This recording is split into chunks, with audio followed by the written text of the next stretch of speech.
Hürmetli vatandaşlarım, Rusiya yuqorida leksiyalarni anladinglar. Endi shu leksiyalar asosida faktlar asosida bir ikki qiz muhokama yoki analiz qilaylik. Masalan, bu qatim Amerika Qo'shma Shtatlarining prezidenti Trump O'rta Sharqni ziyorat qildi. Bo'libmi shu qatorda Isroilni ziyorat qildi. Hozir anglashlar qaragani yoki xabarlarda Amerika Qo'shma Shtatlarining prezidenti Isroilga ziyorat qilishi bu tunji qatimliq ishga. Demak, bu yerda O'rta Sharqning Isroiliya bilan Falastin masalasida siyosatning zo'r o'zgarishdan bir bishorat bo'lishi kerak. Shundaqla Prezident Trump birinchi bo'lib Saudiya Arabistonni ziyorat qildi. Saudiya Arabiston azaldan Amerika bilan yaxshi munosabat saqlab kelayotgan davlat edi. Biroq sobiq prezident Obamaning oxirgi davriga kelganda, vazifa o'tash mazgilining oxirgi davriga kelganda, Saudiya Arabiston bilan Amerika Qo'shma Shtatlarining munosabatida sal-pal o'zgarish bo'ldi. Biroq bu qatim prezident Trump Saudiya Arabistonda qizg'in kutib olindi.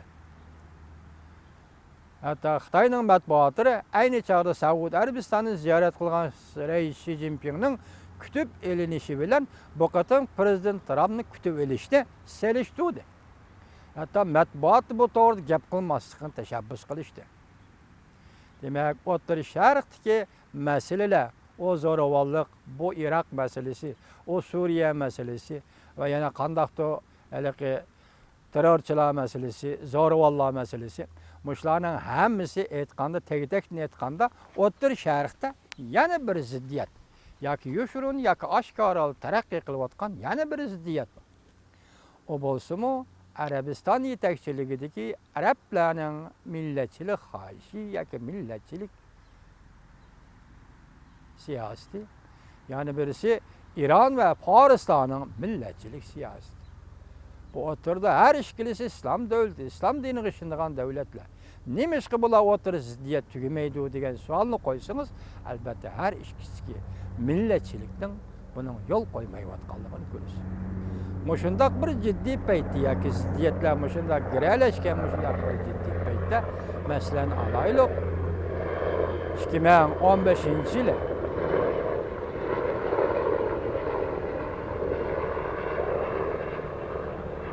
2015 keçirinler vatandaşlarım. 2015 yılı Yemen'deki ösni kurallıklar, mesela İran'ın kollaşığı medet berişi girişken ösni kurallıkları Arabistan'a hücum kıldı. Top zembrek attı. Arabistan ulağa kaytarımız zerbet. Ziddiyet yani şu derece kötürüldü.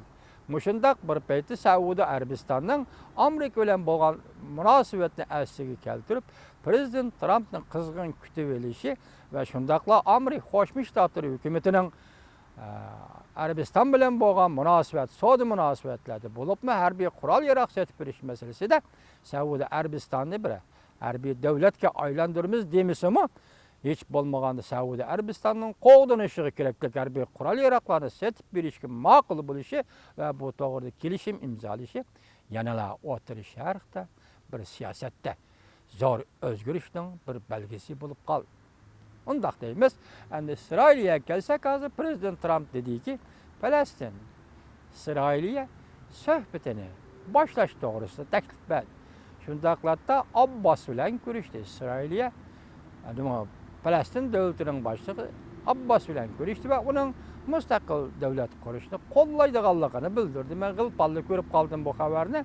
Agar xato voz kechiringlar, dal mushundaq payti endi O'rta Sharqda bir tinchlik, O'rta Sharqda bir osoyishlik, O'rta Sharqda bir aminlik o'tirg'i chiqadigan bo'lsa, demak, u vaqtida siyosatning negizli nuqtasi qayoqqa o'tkilishi mumkin? Şarq Şimali Asiyaga yetkilishi mumkin. Hozir Sharq Şimali Asiyani ko'rib turibsizlar, 13-chi kuni bir raketa portlatgan Chavshan, 21-chi kuni yana bir raketa portlatdi. Demak, hozir Chavshan haddidan oshdi. Xalqaro jamiyatni ko'zga ilmidi degan gap. Endilikda Jungo'ga kelsak, Jungo Chavshanni adablamoqchi edi. Boshda leksiyada so'zildik, 100 kunlik vaqt berishni talab qilgan edi. Bu 100 kunlik vaqt Çavuşan özü oynayış degiç meseleni oynayış bilen emas, belki raketa koyup bir iş bilen tügep bitemde kandak. Bu vaqtni şonun sarf kılamda kandak. Buna hazır bir narsa degili bolmaydı. Biroq şununğa diqqat qilinglar ki, hazır Şimali, Şarq Şimali Asiyadaki bu vaziyet Cungo'ga qandaq ta'sir ko'rsatdi. Yani Cungo'nun özü keleyli. Biz bunu tayyorlash ulguramidik. Tünügen yoki bugun atdiganda Amerika Ovoz radiosuning munozara programmasi, radio televiziya munozara programmasida bir savol o'tirib qo'yildi. Masalan, 19-qurultayda Cungo'da olamshumul o'zgarish yuz beradi. Bu hamda siyosiy o'zgarishga qarta aytilgan gap ekan. Endi qo'yilgan mavzuda nima deyildi? Rais Xi Jinping yoki 19-qurultayda bu qatam daimiy hay'atlarni amaldan qoldirish, Changmeni amaldan qoldirish, prezidentlik tuzumi yoki prezidentlik saylan bilan bo'lgan prezidentlik demokratik tuzumga o'zgartish yoki tuzilmani o'zgartish. Mundaq aytgan Cungo'nun davlat aparatı, navbatdagi davlat aparatı harakat mexanizmini o'zgartish. Bu vaqtda prezidentlikka ko'chadigan prezidentlik tuzumi degan so'z gapni ochiq aytganda bir demokratik tuzumga ko'chdi degan gap.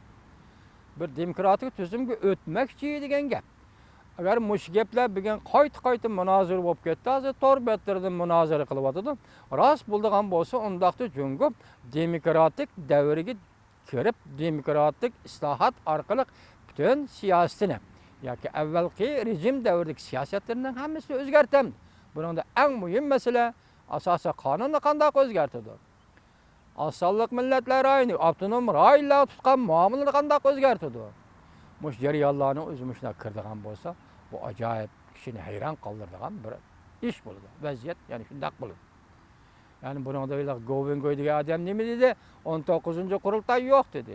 Wang Qishan 19-qurultayga qatnashamaydi dedi. 19-qurultay jangu jidal bilan o'tdi dedi. Bu gapni biz Govingoyni o'zi qoldirayli. Biroq bu da Amerika ovozining munozara programmasida Jungo'da Changwi yoki doimiy hay'atlar tuzum amaldan qoldirildi. Prezidentlik tuzum yo'li qo'yilishi mumkinmi? Jungo'da shunday zo'r islohot, siyosiy islohot davri boshlanishi mumkinmi degan so'zlarni kuzatsangiz, endi tashqiridagi vaziyat Chavushanning vaziyati, Sharq Shimol rayonining Chavushanning vaziyati Jungo'ga qanday ta'sir ko'rsatdi?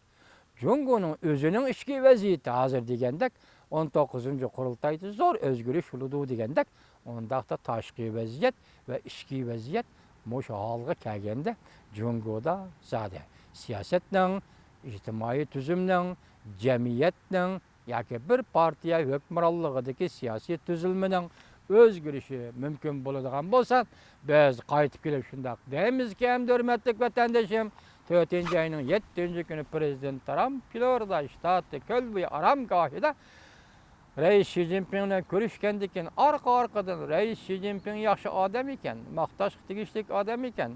Rais Xi Jinping qaltis ish qilyapti. Rais Xi Jinpingga men ishonaman degan gaplarni Amerika Qo'shma Shtatlarining prezidenti mushundaq dedi. Bu gaplarning ma'nosi nimadir deb men orliqlik siyosatchilarga so'zlagan edim. Bugun agar Amerika ovozining munozara programmasida o'ttirib qo'yilgan masala bo'yicha Jungo'da 19-qurultayda intayin zo'r o'zgarish bo'ldi deyildigan bo'lsa, Jungo siyosiy islohot davriga kirdi deganlik bo'ladi. Hoy, shundaq deyli, mushundaq o'zgarish davrini hozir Rais Xi Jinping kontrol qila oladigan kuchga ega bo'ldimi? Huquqni markazlashtirganligi rost. Huquqni markazlashtirish degan so'zning o'zi bir nuqtadan aytganda ish qilaman degan gap. Agar ish qilaman deb shu nuqtada shu ishni boshlaydigan bo'lsa, Rais Xi Jinping Jungo jamiyatini kontrol qila oladi yo'q. Kontrol qilish asosida 19-qurultayni muvaffaqiyatli ocha oladi yo'q. Mushu masala hozir kun tartib tariqasida va munozara muhokamada Amerika ovoz radiosidan boshlab tor batlarda qaynashga boshladi. Shunga qaraganda oldimizda Jungo'ning vaziyatida intayin zo'r o'zgarish bo'lishi kerak vatandoshlar.